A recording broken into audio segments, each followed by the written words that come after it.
Şu an bastım kayıttayım. Böyle oturuyoruz bir yerde. Dedim Seda'ya ben kamerayı açacağım. Kayıda başlayacağım dedim. Artık bundan sonrası ne olur bilmiyorum. Şu an neredeyiz sen söyle. Nerede olduğumuzu biliyor musun? Muhabbet ede Şu anda ede denize geldik. sıfırız. Önümüz olduğu gibi uçurum böyle. Masalar var. Birazdan mangal yakacağız. Arkada karavanımız var. Deniz çok dalgalı. Farkında mısın? Şöyle göstersen denizi insanlara, arkadaşlara. İnsan kandırıyorsun sen de. Zaten arkadan belli nerede olduğumuz yani. Şu an Bodrum Marina'dayız. Yürüyüşe çıktık. Böyle muhabbet derken bu noktaya geldik. Evden çıktık. Evden de bir an önce böyle çıkmak istedik. Çünkü evde kalınca neye bağımlı oluyorsun? Bir yerde de böyle sosyal medyaya ve sosyal medyanın o kirliliğine maruz kalıyorsun. Gündem sürekli değişiyor. Yeni olaylar. Ya bir anda hayata küsüyorsun yani. Evet. Yani mide bulandıran olayları duyuyorsun. Ve şok geçiriyorsun. Yani kime güveneceğini dahi bilemiyorsun artık yani o derecede. Kimin ne olduğu belirsiz. Yani öyle bir şeyin içerisindesin, hayata küsüyorsun. Ama bir an önce dışarı atıp şöyle bir hayatın gerçekleriyle yüzleşelim dedik. Hayat güzel, akışta, güzel gayet. Buradan bakınca her şey normal gidiyor. Ama tabii kapalı kapılar arkasında birçok olaylar oluyormuş. Böyle ara ara gündem oluyor, bir şeyler parlıyor ama sonra her şey gene unutuluyor. Gene şu aralar gündemde olan bir şey var. Bunlar da unutulacak. Çünkü insanları artık böyle balık hafızasına çevirdiler. Ben fazla da bir şey konuşmayacağım. Bundan sonrasını sen devam et. Ne diyeceksin? Yani gerçekten Servet'in dediklerine %100 katılıyorum arkadaşlar. Evi hapishaneye çevirmeyelim. Okey, evde kalıyorsak, bazı şeyler mecburiyse o evi yaşam alanına çevirelim. Hobilerimizle, keyiflerimizle, okuduğumuz kitaplarla, yaptığımız yeni bir yemek tarifiyle, ne bileyim birimiz örgü örebilir, birimiz evde spor yapıyordur, müzik dinliyordur. Yani bu tarz hobilerle bence hayatımızı güzelleştirelim. Ben bugün kahvaltı daha yaparken midem bulandı. Serhat'ım kapat bunu, ben kahvaltıya devam edemeyeceğim dedim.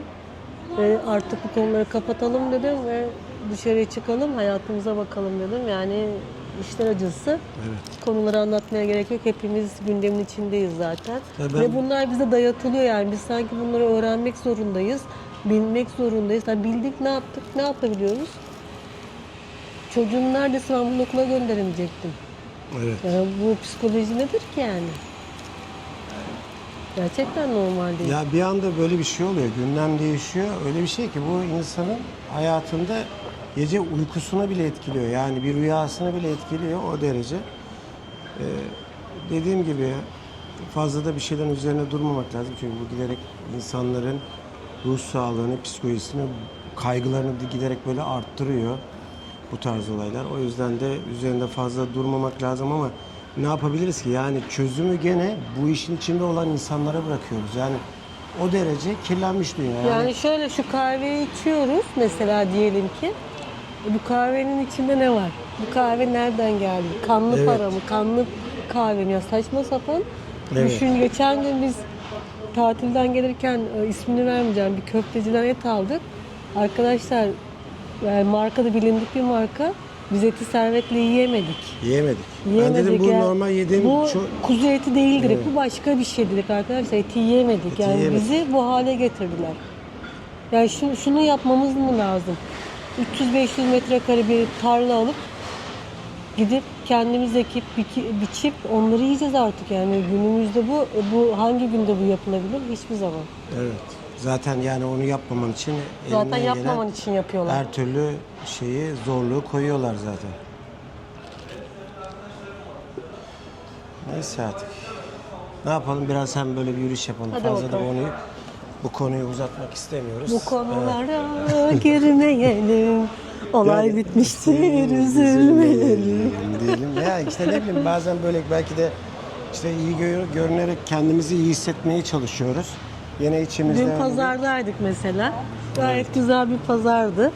Bugün de ödemeler vardı. Onlar için dışarıya çıktık. Hem de kafamızı dağıtalım diye. Şimdi hayat devam ediyor yani, biz yapacak Evet. hiçbir şeyimiz yok.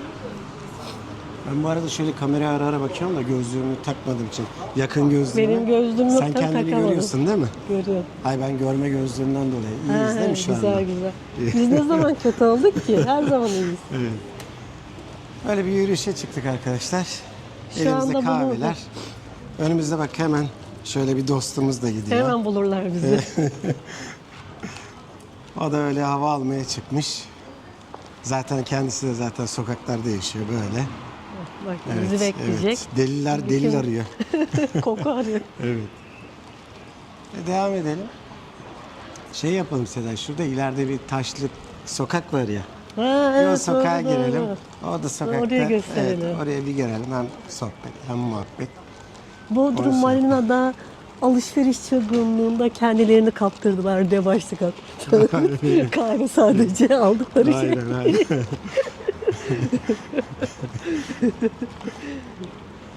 Hemen şöyle göstereyim. Çıkışa doğru devam ediyoruz.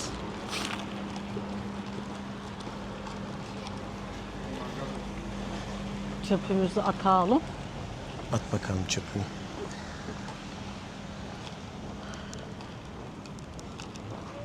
Bizim yat nerede? Ya o kadar da gidelim.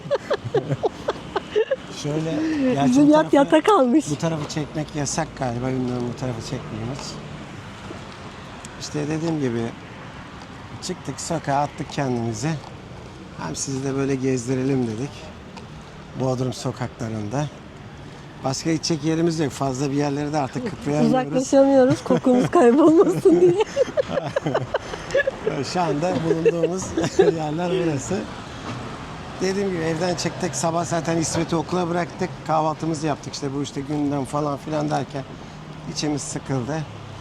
Dedik iyi ki de atmışız dışarıya. Sen biraz iyi oldun değil mi? Evet tabii Ben de iyi oldum. etkilendim. Aynen. Böyle bir kendimize geldik. Yani şöyle söyleyeyim, deniz havası, şöyle size de göstereyim. Deniz havası insana iyi geliyor.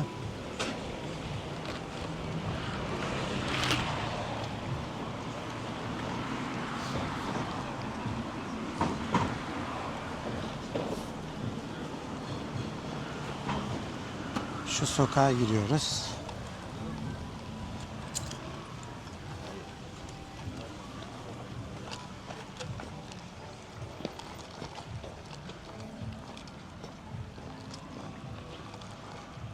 Ha, benim tekne burada.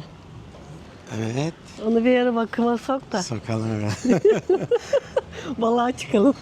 Şuraya giriyoruz. Burada çıkmaz sokak yazıyor ama bu çıkıyor arkadaşlar. Yani araçlar girmesin diye yazılmış. Araçlar belli bir yere kadar giriyor. Ondan sonrası geri çıkmanız gerekiyor. Ama yürüyüş olaraktan buradan girip bir arka Bak tarafa şöyle caddeye baksana. çıkabiliyorsunuz. Şu buraya bir çöp atmışlar ya. Evet.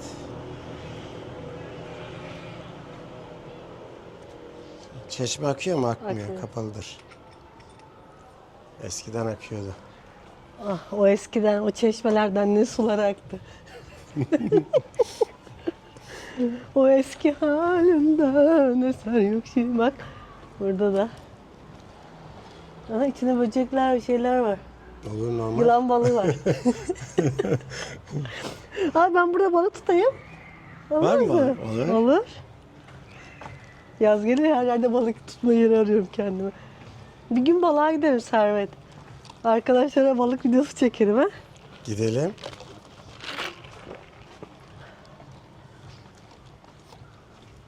Biraz böyle havalar. Bu sene dikkat ettiysen havalar çok böyle şeydi. Fırtınalı geçti. Birçok kişi böyle denizde olan, teknesi olan kişiler bayağı bir buradan etkilendi arkadaşlar. Bence doğa doğallığını yapıyor. Kusuyor artık, anladın mı? Yeter artık dedi doğa. Bunca yıldır benimle uğraşıyorsunuz. Evet. Bir artık beni rahat bırakın dedi. Aferin sana doğa, elinden geleni yap. Yanındayım. Doğa bir yerde de kustu diyorsun yani. Kustu tabii ki Servet. Sen Bir fırtınada- olup olmayacak yere binaları dikiyorsun. Sonra diyorsun ki dere kenarlarında denize sıfır yapıyorsun. Diyorsun ki burayı sel aldı. Ya orası denizin yeri ya. Neyini sel alıyor Allah aşkına. Yani konuşturma Servet beni. Evet. Bir lodos fırtınada görüyorsun kıyılarda nasıl çöpler birikiyor değil mi? Beni konuşturma diyorum. Kendin konuş. Neyse işte böyle bir sokağa girdik. Size şöyle Servet. göstereyim. Servet. O hayalimdeki o şeyi aldın ya. Hani hayalimdeki o atkıyı aldın ya, teşekkür ederim. Atkı hangisi? Hani arabayı çekecektim. Öyle şimdi şeyler var ya, bir araba karşısında duruyor. Araba aldı zaten. Yani Servet, sana çok teşekkür ederim ya. O hayalimdeki işte ya, o hayalimdeki kahveyi aldığın için teşekkürler. Onu da şey yapıyorlar telefon. Telefonu çekiyor ya. Şu an diyor o telefonla size diyor. Bu videomu paylaşıyorum diyor. İşte öyle şeyler ya. Video ile alakası yok ama nedense bunu diye şey yapıyoruz ki saçma saçma şey. Ya biraz saçmalama Abi, bizim. biraz da böyle sosyal medyanın şeyinde kaptırmışız gibi kendimizi sanki. Ay, değil mi? kaptırsan ben neler yaparım. Ama şey oluyor, bir trend oluyor ya, mesela şu penguen olayında mesela dikkat ettiysen bir penguen olayı oluyor. İşte 2007'de bir penguen Evet, sürüden evet, ayrılıyor evet. ve bunu herkes paylaşıyor. Bir de bunu ticari anlamda paylaşan var. İşte penguen oradan ayrıldı ama benim şeyime yemeğe geldi. İşte Penguen dönerimi bizim yememe pazara geldi. Yani, Yumoş kazak almaya geldi. aynen. Benden ceket almaya geldi işte. Hani dediğim ya, her şey bir anda böyle şey oluyor. Tüketiliyor, değil Sosyal mi? medya evet bir şekilde onu her türlü tüketiyor yani. Hani tüketilmeyen bir tarafı kalmıyor. Evet. Biz Yani- o kişilerden değiliz. Evet. Ha? Ya akım oluyor bir şey ve o akımı bir şekilde tüketiyoruz. Yani tüketen bir toplum olmuşuz aslında. Bir kalıcılığı bir şey olmuyor. Her şey unutuluyor. Yani mesela şey var. Hanimiş benim kutlu işim var ya Sen iyi mesela. takip ediyorsun. Ha, yani mesela o da aynı şey. Ama ister istemez sosyal medyada haliyle biz de şimdi paylaşım yaptığımız tabii, için tabii, önümüze çıkıyor önümüze bazı şeyler çıkıyor. böyle. Al diyor, bak bir şey, sen diyor Böyle. içerik üreticisisin diyor. Al bak bunu diyor, şu an diyor akım bu diyor. Sana onu dayattırıyor. Diyorsun ki öyle ben de mi yapsam diyorsun yani. Ben niye duruyorum diyorsunuz? Hani izleyenler vardır bu videoda, hanimiş benim kutlu işim diye. Orada oradaki videoda da bir depremzede kız bulunduğu yerdeki köpekle olan şeyini çekiyor, yani hani videosunu çekiyor. Bu bir anda farklı şeylere dönüyor. Viral oluyor. Tabii şimdi şey olayı da dediğim gibi penguen olayı da mesela. O da aynı bir şey. O ayrı bir psikoloji. Penguenin o anki psikolojisini kimse bilmiyor ama bunu farklı bir şekilde kendine değişik anlamda kullanıyor. Böyle bir sokağı sizlere tanıtmış olduk. Buraya çıkmamıza gerek yok, zaten araçların olduğu yere çıkıyoruz. Evet. Direkt yani bu yolda, bu yolun çıkışında kaldırım yok. Direkt yoldan yürüyorsunuz. Dar bir yol olduğu için pek kaldırımı yok. Çok az böyle bir iki tarafında var. O yüzden o tarafa gitmiyoruz. Buradan geri dönelim. Çıkışa doğru.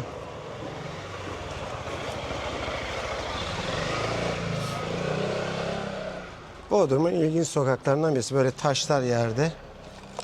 Eski taşlar bunlar.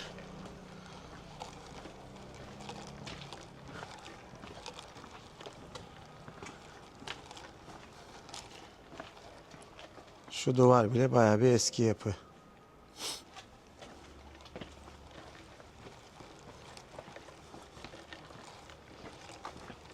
Al kapı dedim, bak kapı istiyordum. Eski kapı. Kapıda miadını doldurmuş. Bu kapı sonradan buraya dayatılmış gibi.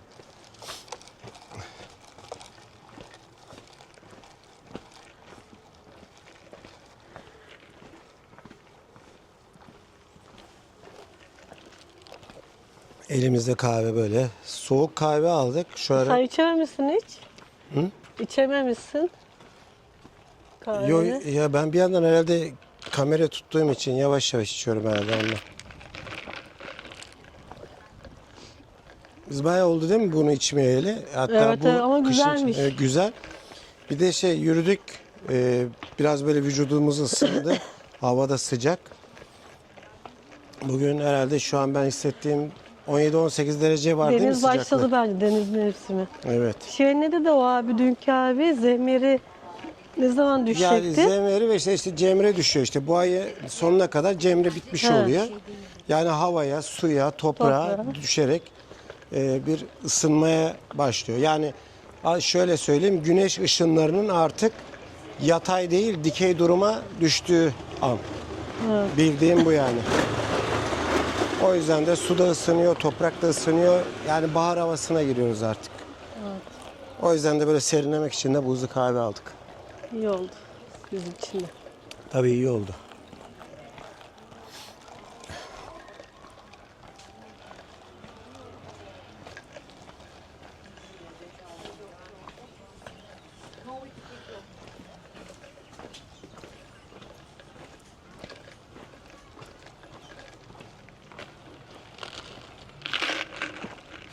Şurada da böyle bir sokak var.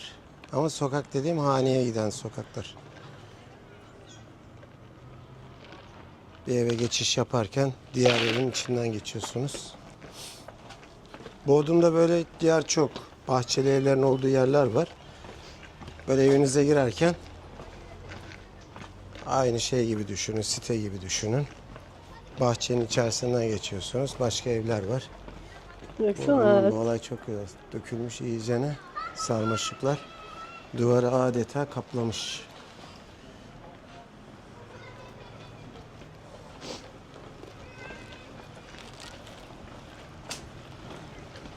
Bu sokağın da bitişine geldik.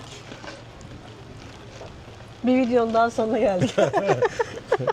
Şöyle sokaktan çıktık arkadaşlar. Düşünsene bu kadar. Şey yapacağım. Sanki ben bu videoyu böyle editlemeyecekmişim gibi geldi bana. Olabilir. Hani Doğru. böyle neyse hani kesmeden oldu gibi paylaşayım Evet, diyorum. yap öyle Hatta yap. bugün paylaşayım bunu. Yap, bugün bu akşam paylaş, paylaşayım. tamam mı? Bugün Bu paylaş. akşam 17'de paylaşıyorum arkadaşlar.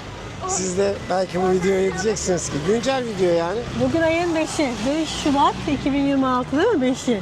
4 mü 5 mi? Bugün çarşamba. Yok 4'ü. 4'ü mü? 4'ü. Bugün ayın Telefona 4'ü. bakayım. 4'ü. Bugün yetiştiremezsem artık yarın ne olur? Çünkü daha yeni paylaşmış olduğum bir video var. Dün paylaştım. Bilmiyorum hemen arkasından bu video olur mu? Belki bugün paylaşmam ama yarın paylaşırım. Öyle bir şey yapacağım. Böyle sohbet, muhabbet anlamında bir video oldu. Zaten videonun başında konuştuğumuzu da biliyorsunuz. Gündemdeki olaylar, insanların canını sıkan olaylar. Yani biz millet olarak biz suçlu değiliz. Bu yönetim sistemi suçlu. Yani onu anlıyorsun, onu fark ediyorsun. Hep böyle millete atarlar ya her şeyi. Bir topluluğa atarlar ya toplusu işte bu topluluk suçlu diye ama hayır yok. İnsanlar artık bu yönetim sistemindeki insanlar artık iyi insanlar değil. Yani onu fark ediyorsunuz. O farkındalığınız açılıyor. Çünkü böyle bir sistemin başına, yönetim sistemin başına iyi insanlar gelmiyor. Bu tarihler boyu da böyle olmuş. Yani bunu fark ediyorsunuz. Ne yazık ki dediğim gibi yine süreci bu yönetim sistemine bırakıyorsunuz. Yani bugün herhangi bir şey ortaya çıkıyor. Yine bu yönetim sistemine kalıyoruz. Yine onun dedikleri oluyor. Böyle döngüsel gidiyor. Dediğim gibi ama hayat güzel. Yaşamaya değer.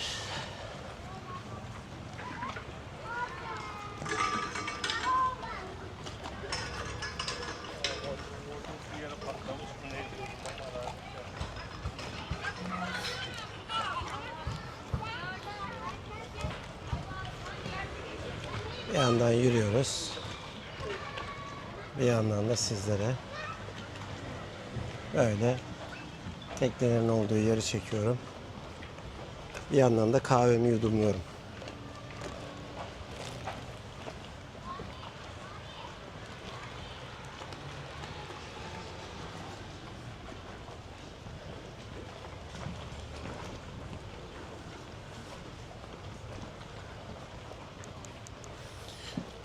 Bu arada bize gelen mesajlara yanıt veriyor musun?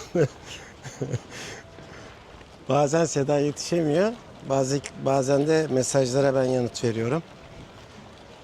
İşi oluyor, yoğun oluyor.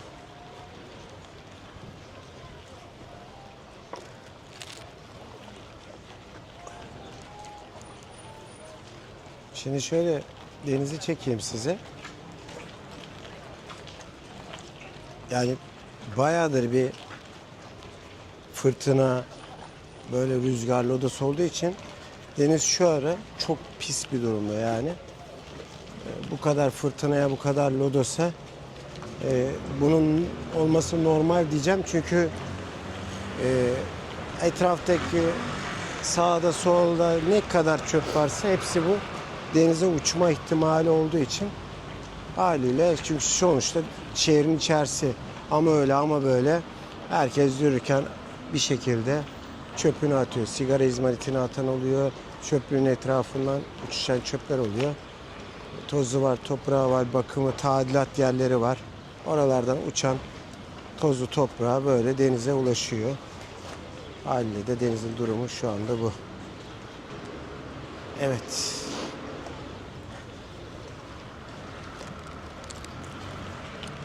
Ne yapalım? Videoyu sonlandırayım mı burada? Sonlandır. Videoyu sonlandırıyorum arkadaşlar.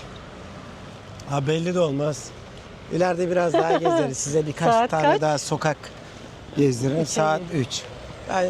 Ama ben birkaç sokak daha gezdireceğim. Bir yorum gördüm izleyicilerimizden. Ya şurayı çeker misin benim için diye bir mesaj yazmış. Tabii bazı insanların böyle bir anıları oluyor. Belli sokaklarda, belli zamanlarda yaşadığı, çalıştığı yerler de oluyor. Onların böyle bir isteği oluyor. Diyor ki o sokağa benim için girer misin?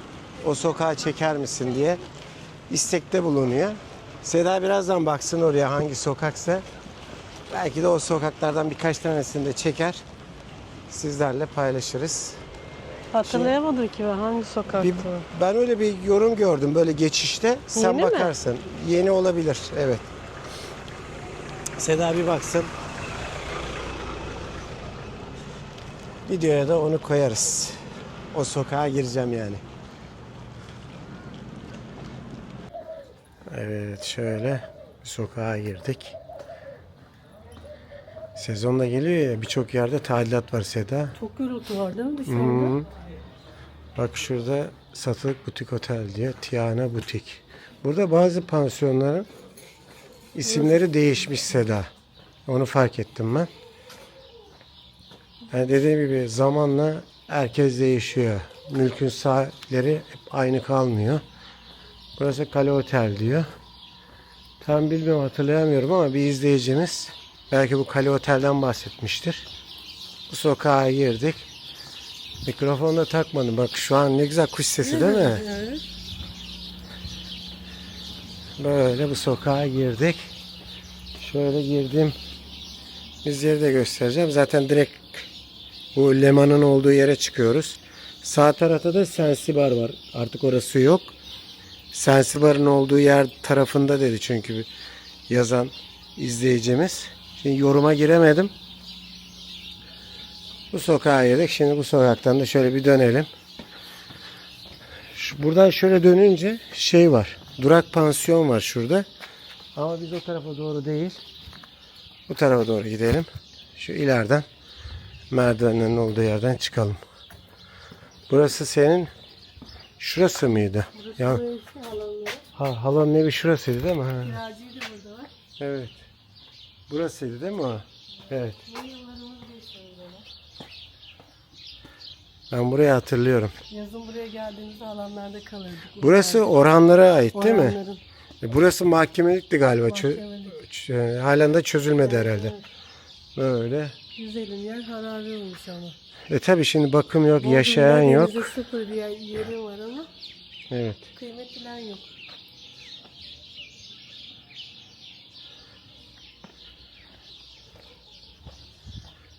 Kuş sesleri ne güzel ya. Çok güzel değil mi? Hı hı.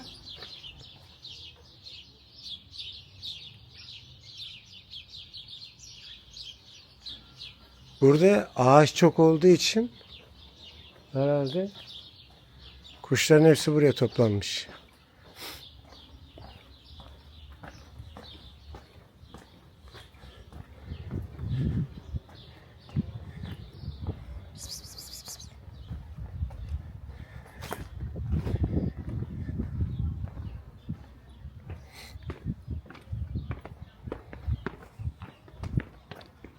Evet. Ne yapalım biliyor musun? Şuradan gidelim. Yukarıya caddeye çıkmayalım şimdilik. İleriden dar sokak var ya Seda. Oraya doğru girelim. Oradan o merdivenli böyle boyalı merdiven var ya. Oradan geçelim. Evimize gidelim. İyi oldu bu yürüyüş. Sohbet muhabbet de iyi oldu. Yolda Daha sonra- arkadaşlarımızı gördük. Evet. Muammer abi, Hatice'yi. Evet. Onlar da güzel bir muhabbet. Esnaf arkadaşlarımız. Esnaf arkadaşlarımız. Pazardan esnaf Sevdiğimiz arkadaşlarımız. aile dostumuz onlar. Evet. Sürünüyor. Kilollar giremez.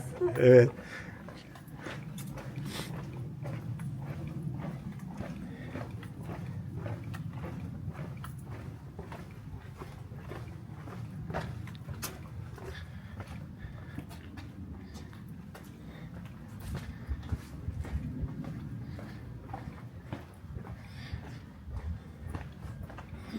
Ben de birazdan gideceğim, İsmet'i alacağım.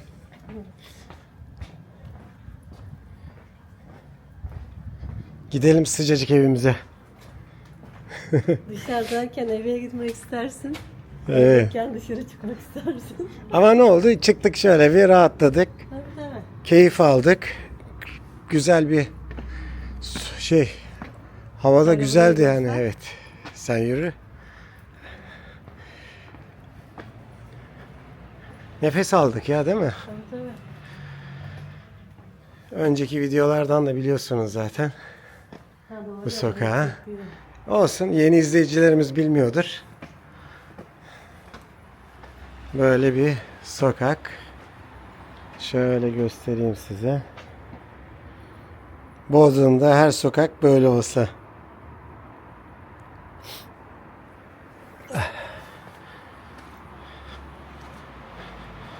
Geldim.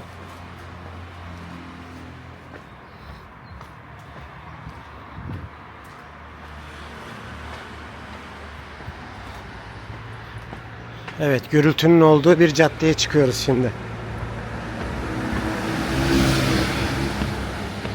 Gerçek dünya. Gerçek dünyaya hoş geldiniz.